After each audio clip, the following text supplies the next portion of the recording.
Hey, I'm Kayla with WTI, and one very basic teaching that we all want our children to learn is how to write their letters.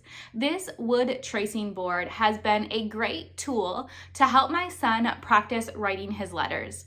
Now, this wooden board is just slightly smaller than your average sheet of paper, and it makes it so convenient for him to be able to use it to learn to write all of his different letters.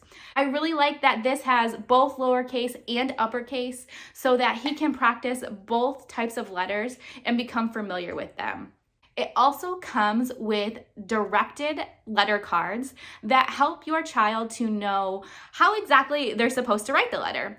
What I like about this is it comes with two different pencils. One has a guided pencil grip and the other is kind of just free. By tracing the wooden grooves on this board and following the cards, this has really helped my son to help his muscle memory when writing letters.